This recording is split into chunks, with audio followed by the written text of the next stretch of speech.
Hi friends, welcome to my channel.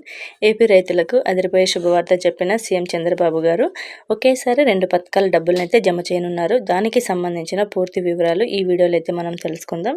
ఈ video చివరి వరకు చూడండి. ఈ వీడియోలోని ఇన్ఫర్మేషన్ నచ్చితే ఛానల్ని సబ్స్క్రైబ్ చేసుకొని వీడియోని లైక్ చేయండి. ఇంకా టాపిక్లోకి వెళ్దాం. ఏపీ రాష్ట్ర వ్యాప్తంగా రైతులకు గుడ్ న్యూస్ చెప్పారు సీఎం చంద్రబాబు గారు. ఒకేసారి 2 పథకాల డబ్బులనైతే జమ చేస్తున్నారు. అందులో భాగంగానే మొదటగా రైతులకు రైతు భరోసా అంటే అన్నదాత పథకం ద్వారా 20,000 అయితే జమ చేయనున్నారు. ఏపీ ప్రభుత్వం రైతుల కోసం అన్నదాత సుఖీభవ పథకం అయితే అందుబాటులోకి తీసుకురానుంది.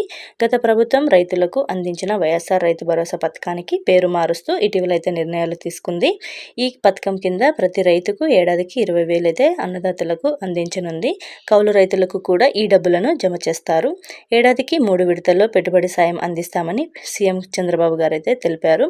దీని ప్రకారం 2 విడతల్లో 5,000, 3వ విడతలో 4,000 ఇచ్చే అవకాశం అయితే ఉంది. ఈ పథకానికి ఎవరు అర్హులవుతారు అంటే పీఎం కిసాన్ సన్మాన్ నిధి పథకానికి అర్హులైన వాళ్ళందరూ కూడా ఈ పథకానికి అర్హులవుతారు. త్వరలోనే అన్నదాత సుఖీభవ పథకం విధి విధానాలను, అర్హతలను విడుదలైతే చేయబోతోంది ప్రభుత్వం. ఇంకా తర్వాత 2వ పథకం కేంద్ర ప్రభుత్వం పీఎం కిసాన్ పథకం ద్వారా 6,000 రూపాయలనైతే 3వ విడతలో జమ చేస్తుంది. ఒక్కో విడతకు 2,000 చొప్పున జమ చేస్తారు. ఇప్పటికీ 17 విడతల డబ్బులనైతే జమ చేసింది కేంద్రం. అలాగే త్వరలోనే 18వ విడత డబ్బులైతే జమ చేయనుంది.